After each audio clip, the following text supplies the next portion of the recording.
ఆడపిల్లగా పుట్టగానే 25 మార్క్స్ సంపాదించుకుంటుంది ఒక అమ్మాయి.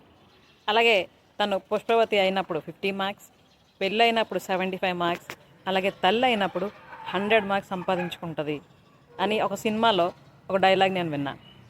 అండ్ నార్మల్గా కూడా అదే అంటుంటూ ఉంటారు, మీరు కూడా అది విని ఉంటారు. బట్ టు బీ ఫ్రాంక్, తల్లి అవ్వగానే మనకి 100 మార్క్స్ వచ్చేస్తున్నాయా అని అంటే ప్రాక్టికల్గా ఇట్స్ నాట్. ఎందుకనంటే మనం తల్లి అయినప్పుడే రియల్ ఛాలెంజెస్ అన్నవి స్టార్ట్ అవుతాయి లైఫ్లో. ఎందుకంటే అంతవరకు ఒక ఆడపిల్లగా, కూతురుగా, అలాగే ఒక సిస్టర్గా, వైఫ్గా, కోడలుగా మన తాలూకు డిఫరెంట్ రోల్స్ మనం ప్లే చేస్తూ వస్తూ ఉంటాం. వాటిలోనే డిఫరెంట్ ఛాలెంజెస్ ఉంటూ ఉంటాయి. ఎన్నోసార్లు కోపం, చిరాకు, బాధ, ఫ్రస్ట్రేషన్ అన్నీ కూడా అందులో మిక్సప్ అయి ఉంటాయి. ఇంకా తల్లి అయిన తర్వాత రియల్ ఛాలెంజెస్ అన్నవి మనకి వస్తూనే ఉంటాయి. అవేంటి అన్నవి నేను మీకు చెప్పక్కర్లేదు. యాజ్ ఏ మదర్గా యూ కెన్ ఈజీలీ అండర్స్టాండ్ కదా. అయితే ఈ క్రమంలో పిల్లలు టీనేజ్కి వచ్చేసరికి మరికొంచెం ఛాలెంజ్ అన్నది ఆర్ ఛాలెంజింగ్ లెవెల్ అన్నది పెరిగిపోతుంటుంది. ఎందుకనంటే ఇప్పుడున్న టీనేజర్స్ అందరూ కూడాను డిఫరెంట్ కైండ్ ఆఫ్ జనరేషన్లో పెరుగుతూ ఉన్నారు. మన పేరెంట్స్ మనకి ఎలా పేరెంటింగ్ చేశారో అది మాత్రమే గుర్తుంచుకుంటూ ఆ విధంగానే ఫాలో అవుతూ ఉంటుంటాం. అక్కడే గ్యాప్ క్రియేట్ అవుతుంది మనకి, మన పిల్లలకి మధ్యలో.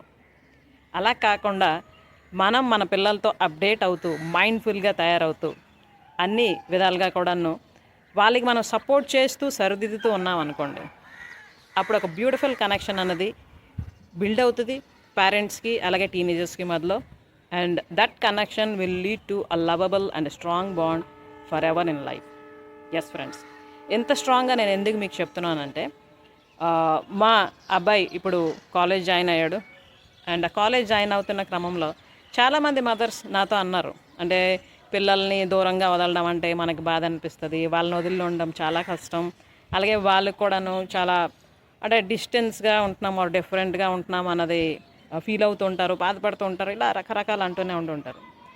అయితే వాళ్ళు మాట్లాడుతున్న ప్రతి క్రమంలో నేను అనుకునేదాన్ని, I should not be like that, I should be mindful. ఎందుకనంటే మనం ఏదైనా ఒక పని చేస్తున్నాం లేదా మన పిల్లల కోసం ఏదైనా ఒక డెసిషన్ తీసుకుంటున్నాం అని అంటే కేవలం ప్రజెంట్ని దృష్టిలో పెట్టుకొని ఆలోచించి ఏదైనా చేస్తే, అలాగే మన ఇమోషన్స్ని మన కంట్రోల్లో లేకుండా బాధ ఆర్ డిసాటిస్ఫాక్షన్ ఇలా కానీ ఉంటే మన ఆలోచన విధానం అన్నది ఒకలా ఉంటుంది. అలా కాకుండా మనం బ్రాడ్గా, మైండ్ఫుల్గా ఆలోచిస్తూ పిల్లల తాలూకా భవిష్యత్తుని దృష్టిలో పెట్టుకొని ఇప్పుడు మనం ఎటువంటి డెసిషన్స్ తీసుకుంటే పిల్లల తాలూకా ఫ్యూచర్ అనేది చాలా ఫ్రూట్ఫుల్గా ఉంటుంది. అలాగే మనం ఎంత మైండ్ఫుల్గా ఉంటే మన పిల్లలు కూడాను అంత అద్భుతంగా పెరుగుతారు. యాజ్ ఏ మదర్గా మన రెస్పాన్సిబిలిటీ అన్నది మనం అప్పుడు హ్యాపీగా, పీస్ఫుల్గా ఫుల్ఫిల్ చేసినట్టు అవుతుంది. ఎప్పుడైతే మనం మన పిల్లల్ని ఒక సరైన వ్యక్తిత్వం గల వ్యక్తులుగా తీర్చిదిద్ది వాళ్ళు ఆలోచన పరంగా, డెసిషన్స్ పరంగా, ఆరోగ్యం పరంగా, అంతేకాకుండా వాళ్ళ తాలూకా కెరియర్ని అచీవ్ చేసే పరంగా మనం చేదోడు వాదోడుగా ఉంటూ మనం డెవలప్ అవుతూ వాళ్ళని కూడాను డెవలప్ చేస్తామో అప్పుడు 100% ఆర్ 100 మార్క్స్ మనం సంపాదించుకున్నట్టు. అంతే కదా. అలా కాకుండా జస్ట్ వాళ్ళకి ఫుడ్ ప్రొవైడ్ చేసేయడం ఆర్ వాళ్ళ నీడ్స్ ఏవైతే ఉన్నాయో వాటిని ఫుల్ఫిల్ చేసేస్తూ మదర్గా నేను అన్నీ చేసేస్తున్నా అని అనుకుంటే మాత్రం అది కరెక్ట్ కాదు ఫ్రెండ్స్. ఎందుకనంటే world is changing a lot. Accordingly we have to update our self as a mother and especially mother of a teenager. So దీనిపైన మీ తాలూకా అభిప్రాయం ఏంటో నా కామెంట్లో తెలియజేయండి.